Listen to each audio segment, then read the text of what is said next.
etc. And we've also started chatting about books written by disabled authors. So thank you for joining one of those chats tonight. We do have closed captioning available if you click the CC button at the bottom of your screen.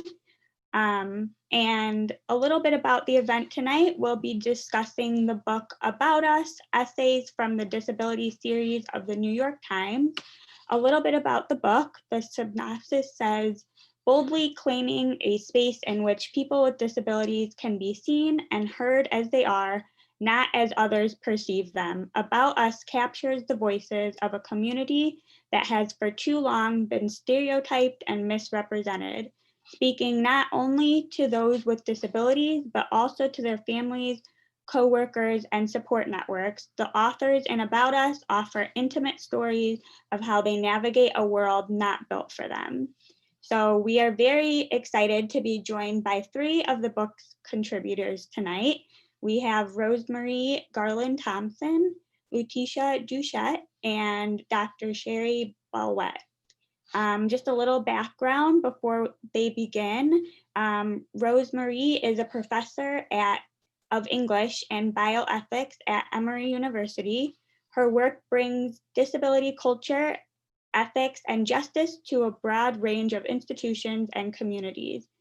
Luticha is a businesswoman, writer, philanthropist, proud cat mom, and activist located in Rochester, New York. In her spare time, she volunteers, is a community organizer, and an avid reader and competitive fencer. And Cheri is an assistant professor at Harvard Medical School, a 7-time Paralympic medalist, and serves on the board of the United States Olympic and Paralympic Community. So thank you, you three, for joining us tonight. We're really excited to hear from you about your experiences and learn from you. After we hear from each of our guests, we'll have time for questions and comments from the audience. And you can also write your questions in the chat box at any time. So Rosemarie, do you want to start us off by introducing yourself and giving us some background about your disability and career and your involvement as editor in the About Us book?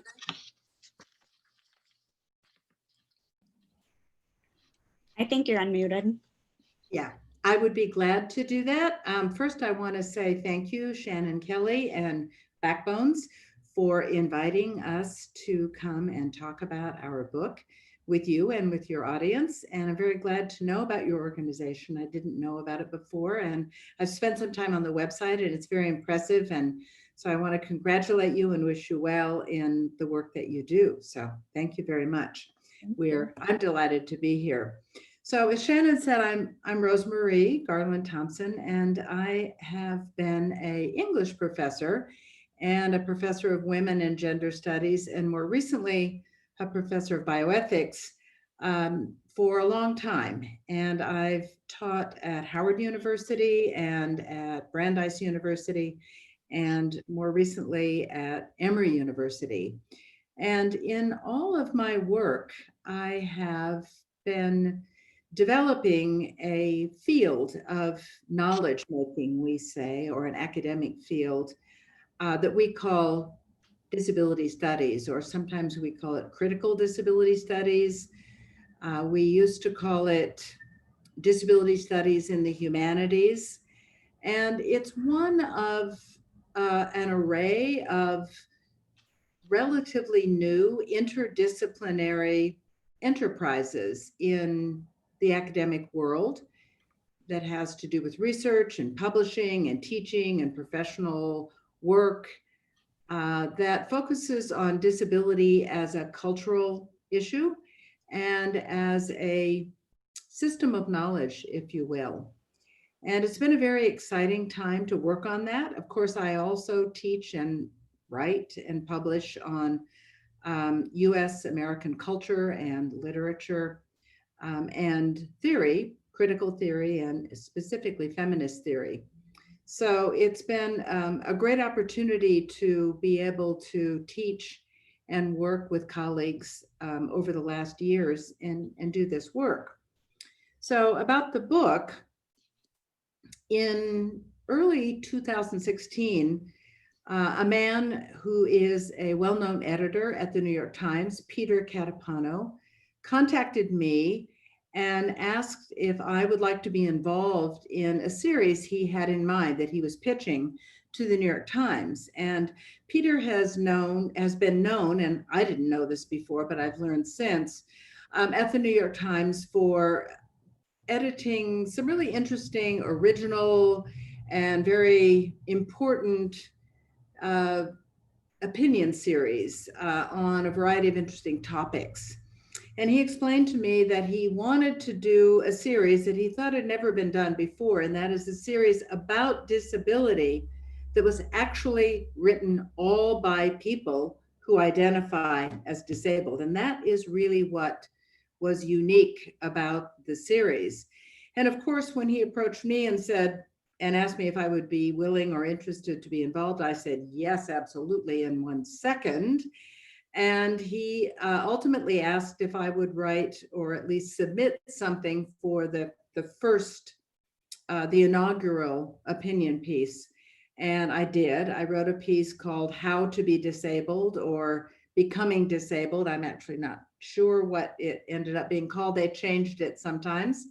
And I was so pleased. It came out in August of 2016 on the front page of the Sunday issue of the New York Times in the print edition. So, I mean, that was a thrill.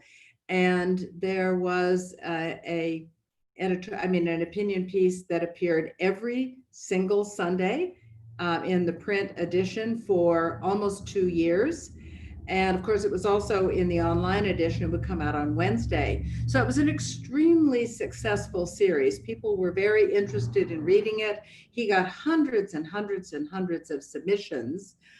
Peter was the editorial leader in this in every way.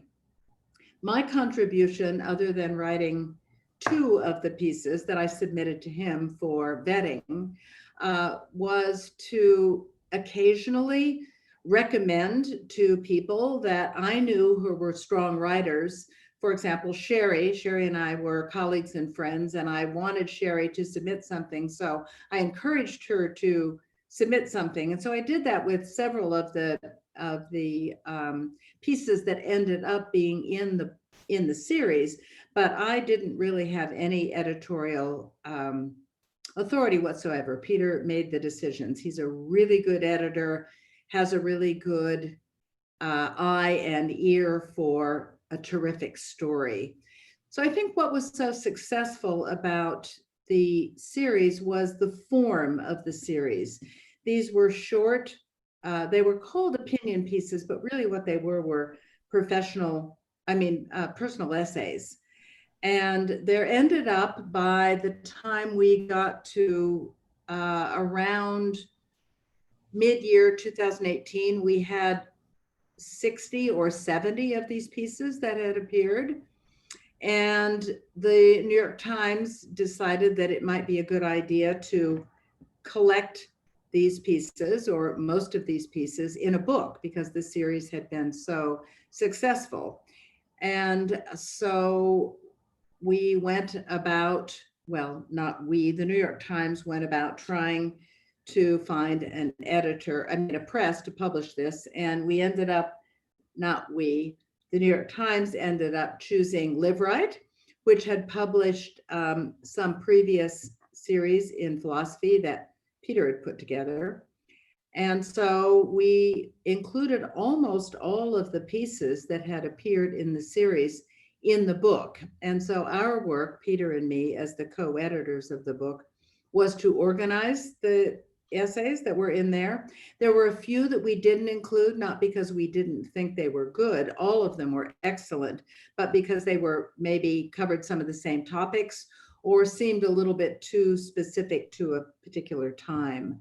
So the Times asked Andrew Solomon, who was one of the contributors. He's a rather well-known public intellectual and public scholar, to write the foreword to the book. I wrote the introduction.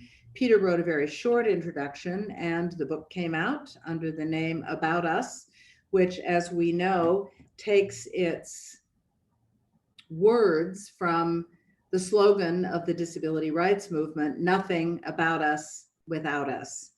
And the book has been quite successful. I was very happy, and I think the editors were as well, with the organization, with the chapters in the book. They were chapters about our lives, chapters that organized themselves around work and love. And I was particularly happy with the last chapter, which is titled Joy. And the first chapter is titled Justice. And I really liked these bookends, these bookend themes, if you will, for the volume, because the general public tends to think of disability as a medical problem or a life tragedy or an unfortunate set of circumstances. But what this book really does is it shows a wide diversity of life experience of living with a disability. So we really wanted to have chapters that were organized around life experiences, work, love, joy, justice, these kinds of chapters. So the book was able to really bring together the series, organize it as books can do for readers. And so we hope that the book will bring forward a wide diversity of disability experience. It's very important to remember, however, that the book does not represent in any way the wide diversity of people with disabilities and disability experience. And that's because these are stories written by people who are writers. And therefore, it represents a wide diversity of experience of living with disability from a very particular kind of person, because this is the New York Times, because of the form of the personal essay, and because of the requirement that the voices in this series and in the book be the voices and the experience and the perspectives of people with disabilities who can tell, my time's up, our own stories. So I think it's time to turn the program over to my wonderful colleagues that I'm so glad are here with us. And Shannon, do you want to introduce them? Thank you. Thank you for all your perspectives. That was really insightful to learn more about how the book became what it is. So thank you for sharing everything. Luticha, I have you next. Do you want to kind of answer the same questions as Rosemarie? And I have guiding questions if you would prefer to answer them, but the floor is yours. Sure. I have brain injury, so I probably have forgotten what those questions are, but I will kind of riff if you need me to. So I got involved with this project very randomly. Someone on Facebook introduced me to somebody else on Facebook, and we got into maybe a heated discussion. And I think they liked my ability to construct arguments, and so recommended that I send something over to Peter. And really, my lane has always been the intersection of a Black woman, a non-binary woman, a queer woman, and a disabled woman, right? And that often what I see is that those stories and that perspective is missing. And so, of course, it's a bet.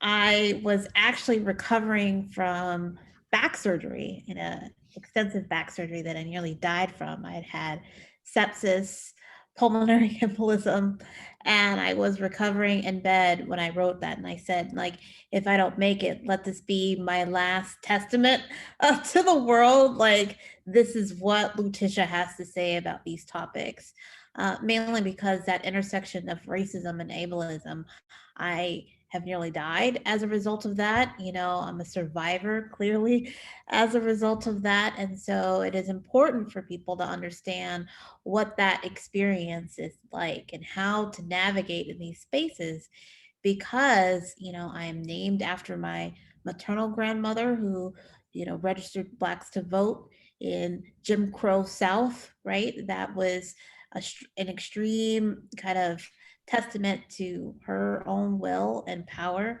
And so I continue that legacy in the work that I do. So that's how I got involved in this project, and was on, pins and needles, and just did not know that I was going to be selected. I was like, oh, it's New York Times, they get a lot of people, and they ain't choosing me. And when they did, I think I was able to scream. I was in my bed going like, oh my God, I made it. And so that was pretty dope, not gonna lie. And so really, like, my whole history has been around just those intersections, teaching people about those intersections. So that's how I got involved with this project. So any other questions that you have for me, I can answer those. Yeah, can you give us a little bit of background on your career and your experience with social justice and as an activist, and kind of what you have had experience with? Yeah, I think I fell into this work. I did not want to be an activist. I did not want to carry on, the family trade. I just wanted to be a doctor. That was my goal. Was I was going to be a doctor. It was going to be awesome. Maybe they let me do surgery, because that's cool. And that was kind of like the trajectory that I thought that I was going to go on. And being paralyzed at a very young age, at 22 months old, I think that made me be an activist and an advocate in ways that I did not understand as a child. So my very first experience was my mother trying to enroll me into school, and they wanted to put me into an institution. And so I had to pass a competency exam with the psychologist or whatever, and there were two boxes. One was empty and one had an Ernie doll in it. And my mother says, the testers were like, so Luticha, which one is empty? I took out the Ernie doll, I pointed to its box, and I said, that one, and refused to let go of that doll for the rest of the exam. And my mom started laughing, and she said, even as a young child, you were always trying to push back against everyone, telling people in the snarkiest of ways, right, that no, I can do this. And so my advocacy really is based on the foundation of my family. We're all advocates and activists in many different ways. The foundation that I was given is that you must construct arguments based in fact, right? And that your feelings are guides, right? That there's something must be deeper for you to be feeling something. So you have to search what that is, be able to construct that argument, and then give that argument to people. Now, you can't get mad at anyone if you don't tell them how you feel about something. And so that was always the environment that I grew up in, as well as being homeschooled really helped me to hone those skills, to know, how do I learn best? Where do I fit in this world? And what do I contribute? So that was just really how my journey started, and having to advocate at every step of the way, whether it was my own education, whether it was going into, when I did become a scientist, having to advocate for the lab to be constructed in a way that I could actually do my experiments, right? And then now in my next journey, I'm going to be a PhD student next year. And so hopefully, I'll take those skills along with me, but it is there for my business, right? And the work that I do. Call it that. I call it multivariate personal systems change, just because the system that needs to change is you. And that if systems are created of individuals, right? Systems can't change if individuals don't change. So how do we teach people to think and do differently? And particularly that disability is often excluded from DEI work, right? They'll call it something else, right? That it must be included. The fact that you're talking about diversity, what does that mean? When you talking about equity, what does that mean?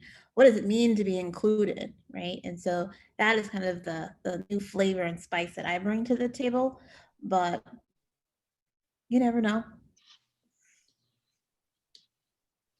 Wonderful. Thank you for all that information. Your experience is very inspiring to me, and I know I'm sure to many others as well, just how you've really used your power to make change for not only yourself, but also the communities you're a part of. So that's really awesome. Thanks. Another question I have is, do you have thoughts on different movements like Black Lives Matter, LGBTQ rights, and disability working together right now in this moment of time, and how that could kind of look? Well, there definitely needs to be, right? And Citizens Invalid has that great primer, the Disability Justice Primer. And one of the principles of disability justice is cross-movement solidarity, right? And how we must be able to collectively move together. For me, one of the principles that I kind of move by is called the Nguzo Saba. And so that also talks about how we have to have collective work, right? That things can't happen in isolation. What has happened before in the past with all these different movements is this separation, right? And that, whose rights get first, right? And then you got to fight each other, right? On who is exactly going to get that thing first. And that is actually what white supremacy wants us to do, to separate and divide, right? Where we need to move together. That's what made the Black Panthers very dangerous, right?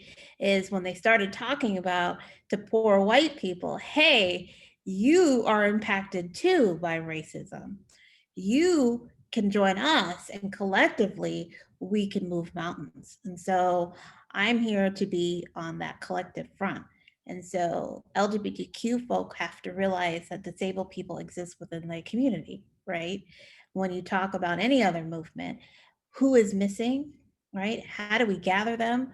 What does that look like? And how do we put our own egos aside in order to make that change happen? We all need to fight together or else we're not going to make it. So do you have any things that, like, specific ways that these groups can work together in order to create this change? Yeah, I think they need to adopt the principles of disability justice within their organizations first, right? And then really look at what they do. Are they aligning with those principles? If you're not, then what do you need to do to get into alignment? And call it, you're out of order, right? So if you're out of order, what do you need to do in order to get back into order? And so who do you need to talk to? Who do you need to connect with in order to make that happen? So that's the first step. And then the second step, again, is that personal work, right? So each one of these organizations have to really confront their internalized racial inferiority or superiority, right? Their internalized ableism, their whatever other ism or ish, right? And exactly put the dollars and time that's needed in order to correct themselves. Definitely. In your essay, you talk a lot about the importance of inclusive design. What are some things that businesses or governments or schools should implement to make sure all people can access and feel comfortable in these spaces? Yeah, I think I just saw an article saying that like less than 10% or something like that of municipalities actually abide by the ADA. And I was like, whoa, you don't have, an ADA coordinator, et cetera. I used to have that job. It's actually kind of terrible for, a government individual to have. And so what does that look like on reimagining and rethinking that role and being more innovative? Because I think that's step one for municipalities to do. But also, again, it's that internalized ableism. In a municipality, you are not obligated to follow through. It's mandatory, right? That is what government should be. And so how in this time, right, and governments are talking about we don't have the money, et cetera. What does that look like if you've got a chief diversity officer, chief equity officer, et cetera, giving them the tools and the education they need in order to just reimagine, at least at the municipal level. And so even at the municipal level, having organizations, people, right, really push for advocacy and change, the change is going to happen. I'm just going to be upfront with y'all, in my opinion, at the local level and not at the national level. So at the local level is where we need to have the biggest push in advocacy and the biggest push in community organizing. And this is going to impact things at the national level later on. But right now, when we're talking about redistricting, when we're talking about the right to vote, when we're talking about access, all of that is those strong community organizers need to organize, again, starting with the disability justice principles, and then making sure that they're holding their local municipalities accountable for the stuff that they're not doing. I mean, it's abysmal to have such a low percentage, at least at the local governmental level. That's unacceptable. Definitely. Well, thank you so much for all of your insight and expertise. I know I learned a lot from you, and I hope everyone else did as well. So thank you again for everything you shared. I really appreciate it. I would love to move on to Cheri, if you're ready for your turn. Oh, sure, I'm ready. Introduce yourself and just give some background on your career and disability and how you got involved with the series to start off. That'd be great. Yeah, thanks very much. First off, it's really an honor to be here with all of you tonight, and really for me, an honor and fun to be here with Rosemarie and Luticha as co-panelists for this really great discussion. So I'll also start with sort of a riff. I like that term, Luticha, and sort of follow your lead on that. A little bit about me. I'm currently based in Boston. I am a practicing clinician in this field of physical medicine and rehabilitation and sports medicine at the Brigham and Women's Hospital and Spalding Rehabilitation Hospital, and also an assistant professor of physical medicine and rehabilitation at Harvard Med School. So my role is a bit blended in terms of patient care, but also being involved in research and teaching and other aspects of all that we do under that academic umbrella.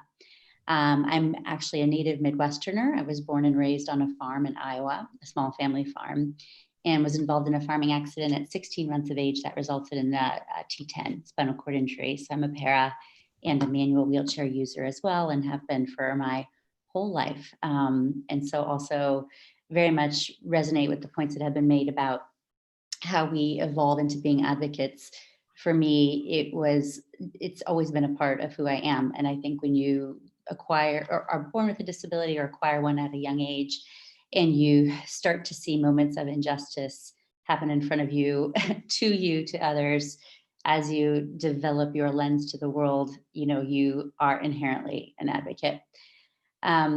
So my involvement in the New York Times series and ultimately the book, was something that Rosemarie already described to some extent, but an evolution that I am also very proud of, and proud to have been part of the overall effort. I initially saw the series, some of the initial pieces in the series pop up in mid 2016, and was pretty intrigued and followed it pretty closely. And of course, once I noted that it was happening, became interested in potentially contributing, and then had the really good luck of knowing Rosemarie from prior endeavors.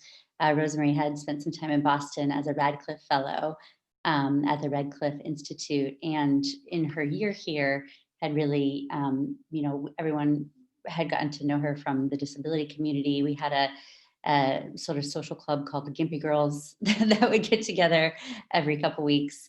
And so, we were just friends and colleagues. And so when I saw the series launched and saw her piece and then noted that the pieces were coming out regularly, it piqued my interest, to be sure.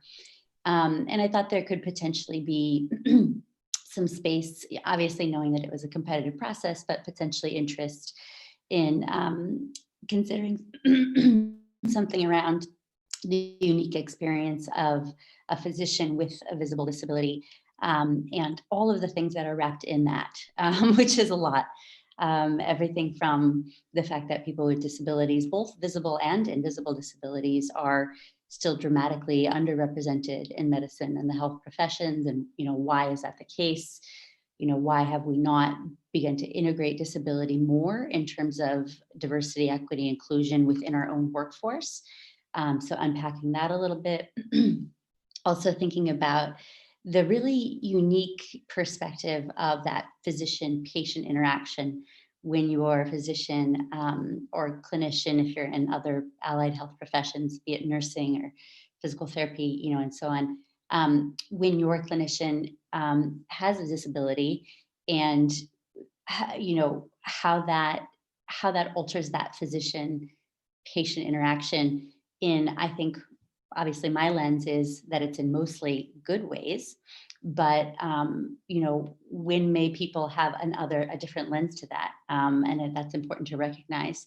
So that unique dynamic, I thought might be interesting to explore, and then along with that comes the sort of stereotype of what we consider to be a physician and how that's developed over time.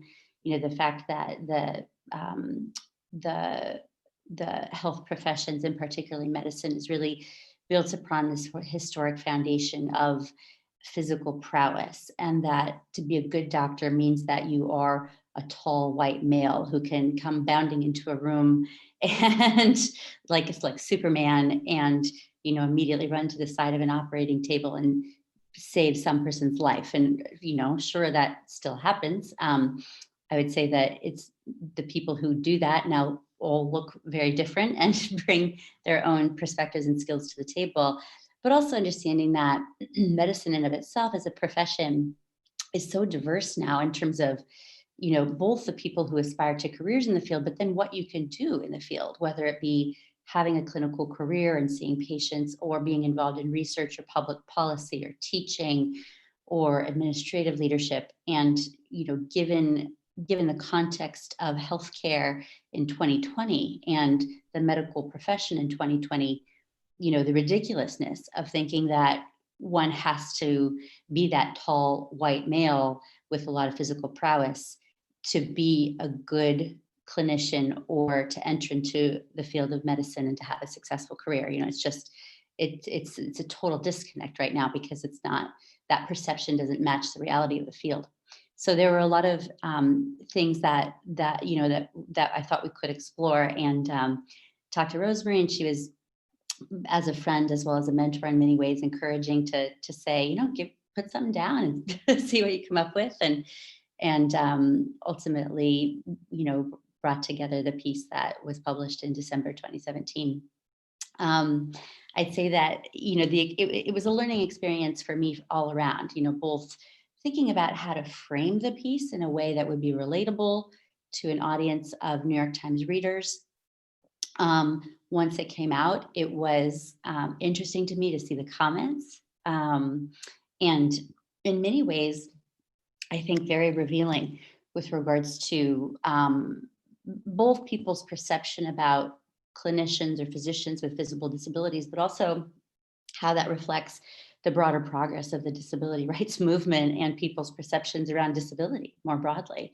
And I'd say you can still go back and look at the comments. I still think they're fascinating. And I'd say the general theme is about 75% of people or so felt like the piece, really appreciated the piece, definitely understood that lens of how a clinician with a disability has the potential to be a fantastic clinician just because of the inherent empathy and relatable experience and the lens towards what it's like to be vulnerable. And I think people really appreciated that for the most part. There was also there were also several comments, probably I'd say around 20-25% of people who were either curious or a few that were really negative and said, sorry, like if I need a procedure, I don't want a disabled doctor, and left that out there. And, I appreciate the honesty for sure. And I just found it interesting that, that type of reaction could still be out there as well.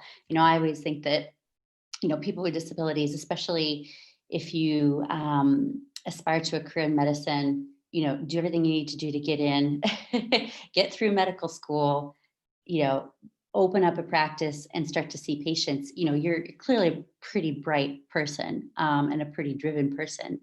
And my perception on that is that by the time you've gotten to that point in life, I don't think any disabled person would purposely choose a career where they felt like they couldn't be successful, or that there were procedural aspects of that career where they felt that they would be endangering other people. And I think it's really short-sighted to not give people with disabilities the credit to choose their own career path and choose a path where they know they can be successful. I'm a para and a wheelchair user. I would not be a good orthopedic surgeon, right? And I recognize that, and I didn't choose a career in orthopedic surgery, of course, so I would hope that the general population would give me the credit and trust me enough to make a decision that I knew was right for me and right for them. So I find that I find that subset of people who reacted in that way, I find that to be a pretty short-sighted point of view.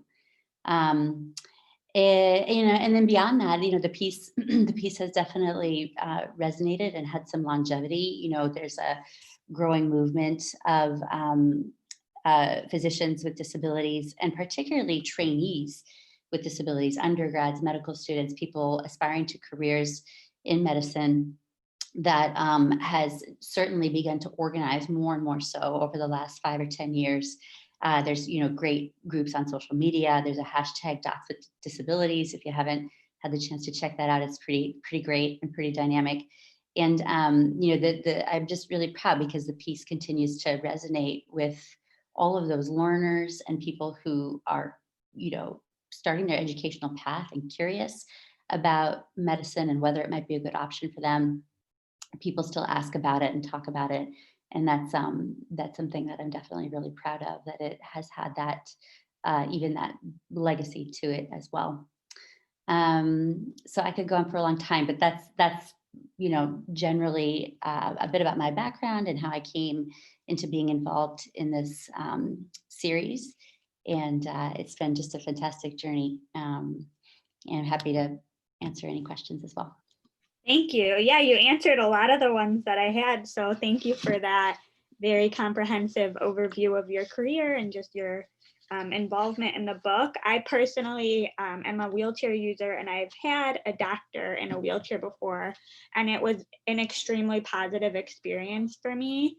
So I wish there were more doctors with disabilities out there that could kind of empathize and know what we're going through. I think it's an extremely positive thing. So thank you for your work and for sharing your experiences. I am wondering, what are some ways that hospitals can work to better support doctors and nurses and clinicians with disabilities, in your opinion, moving forward? Mm-hmm. Yeah, I think there's several approaches. Luticha mentioned the concept of just ensuring that we always are inclusive of disability within broader diversity, equity, and inclusion initiatives, and recognize the way that disability is intersectional with so many other things that we do traditionally focus on, other identities that are often emphasized. And I think that that's one way, certainly one really important aspect of it. I think there's ways in which hospitals themselves, but also academic medical centers, our medical schools can be more intentional.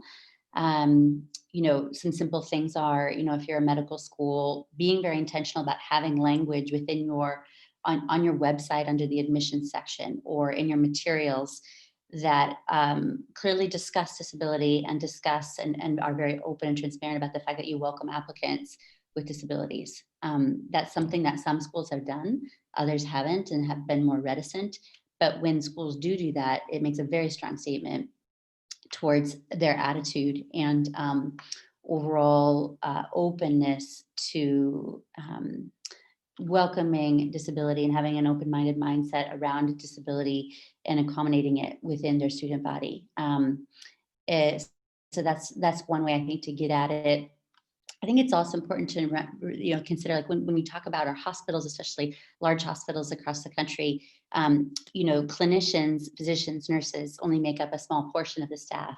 So it's also really important to think about all of the people working under that roof, right? And all of the different staff identities and staff roles, and how to think about disability inclusion across the board.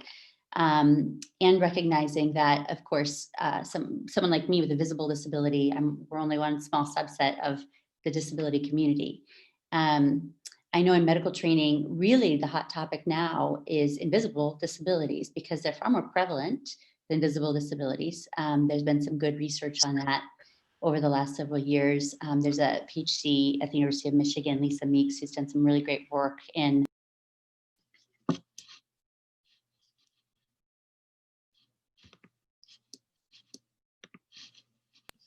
Oh, I think we lost your audio there. Yeah, I'm here now. Sorry, I think I accidentally got muted. Anyway, I'll make it brief, just saying that she's done some great research on what is the composition of our medical student, medical students across the country.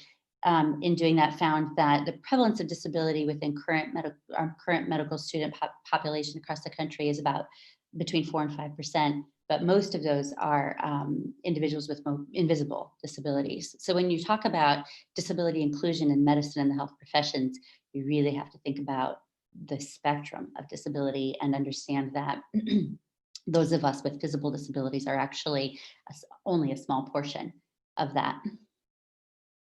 Definitely. Thank you so much for that insight and for sharing your experience, like I said.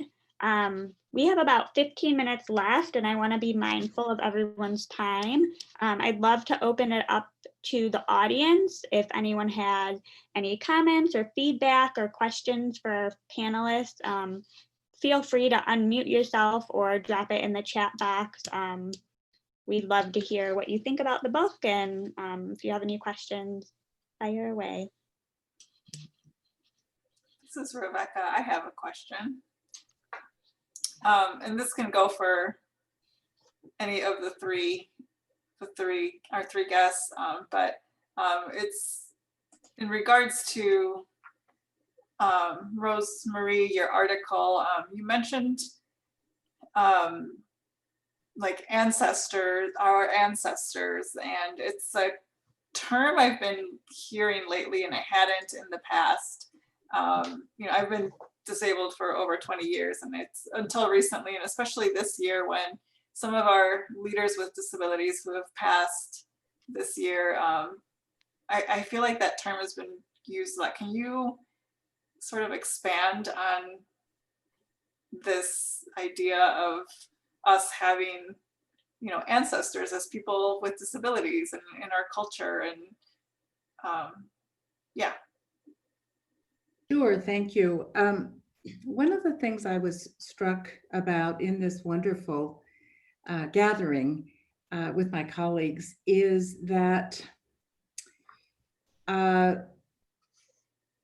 all three of us have some real advantages that have come our way. And one of the advantages is such a counterintuitive advantage. And that is that all three of us became disabled very, very early in life. And I have very often put forward that point, and that is that the sooner you start, the more experience you have at living with disabilities and making a life with disabilities. And that really goes against the common understanding of disability, that it's a terrible thing to happen to you, and it's even worse to happen to young people, and that it's something that happens to old people. And in fact, we are illustrative, and I think a lot of the people who wrote in the book illustrate the idea that it's an advantage to start early. I think we've all had the experience of older people, knowing older people in our families or older people in general. And when they become disabled, it's sometimes very difficult for them to adjust. And so we have a lot of good practice. So that's one thing that I think is really important about what the book did in that way.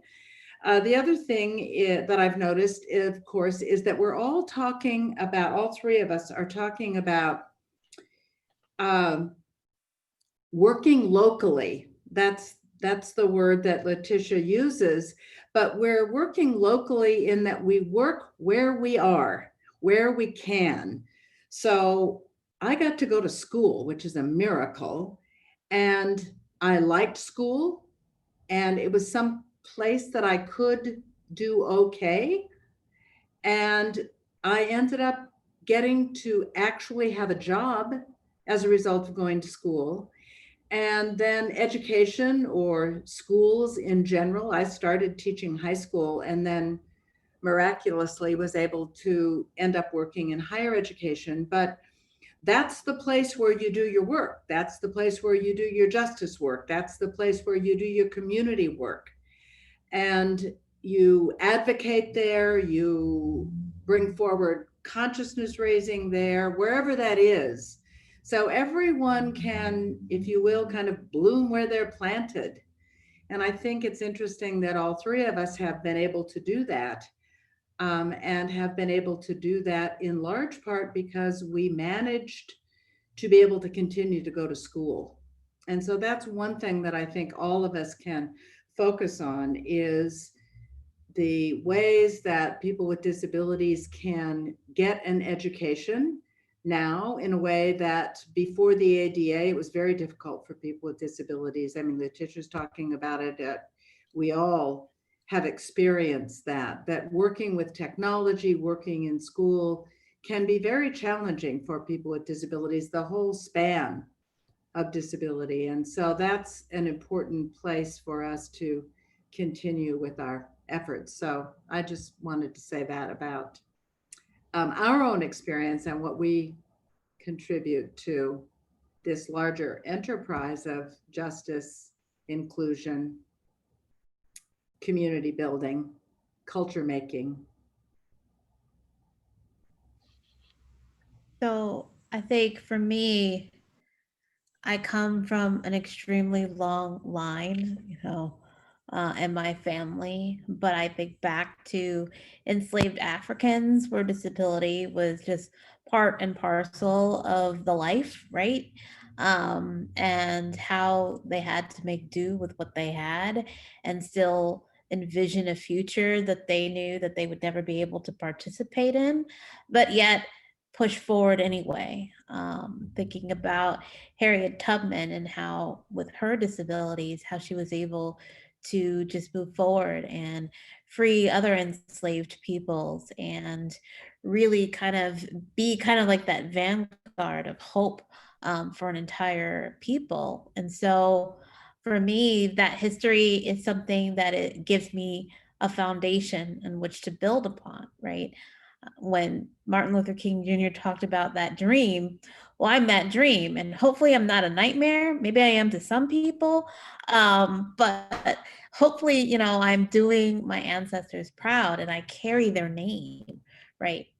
In my culture, naming means everything. So I am both named after my, maternal grandmother. I'm named after my mother, Luticha Andre Doucette.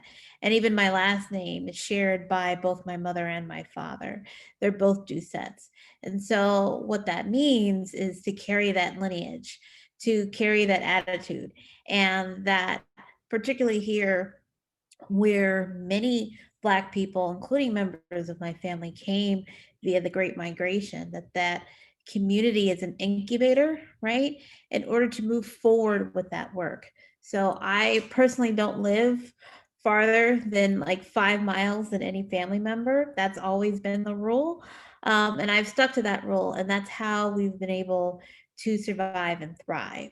So thinking about not just kind of like where you are, but how do you find community?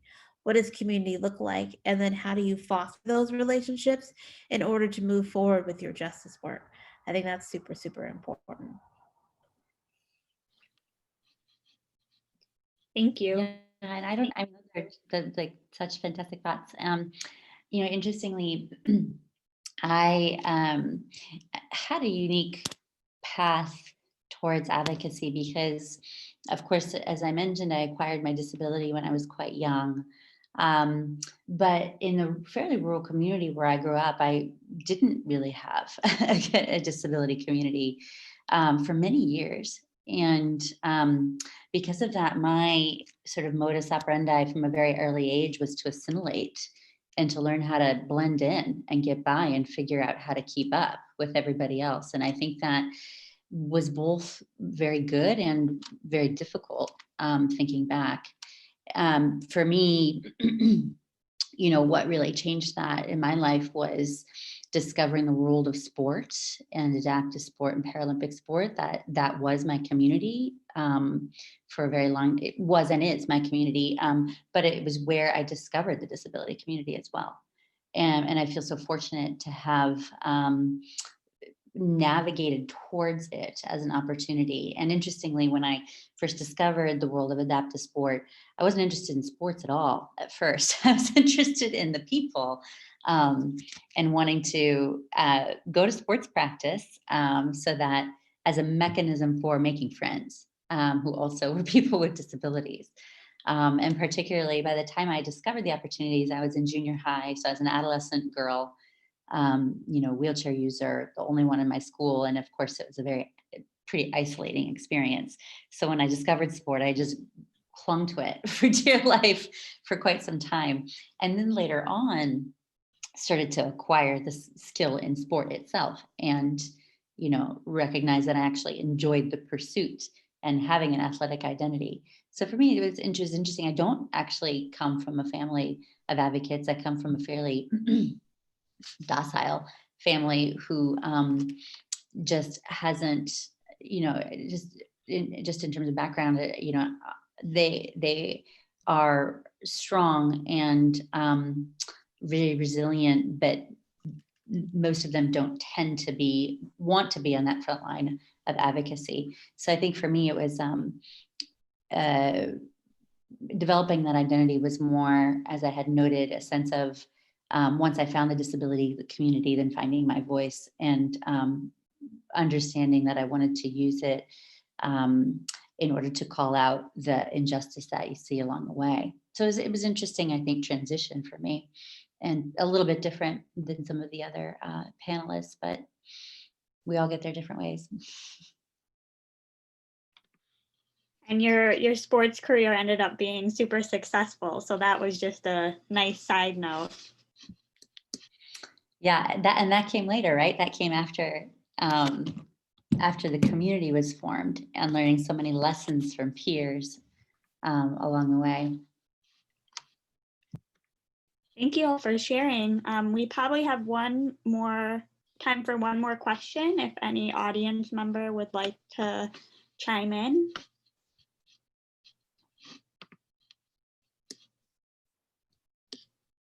I know a lot has already been covered, so if not, that's okay.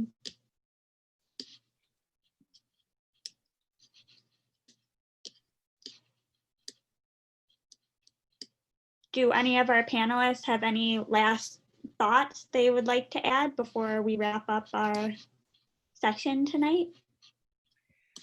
I would like to say something about ancestors. That it's such a great question.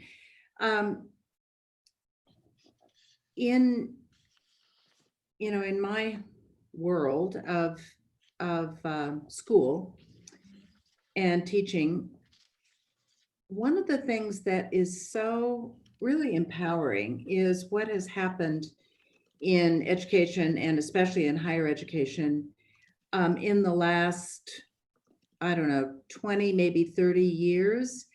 And that is this transformation of the educational world that took place leading with the women's movement and the Black civil rights movement, and later on the LGBTQ movement, as well as other kinds of ethnic movements, to include knowledge that had been left out before.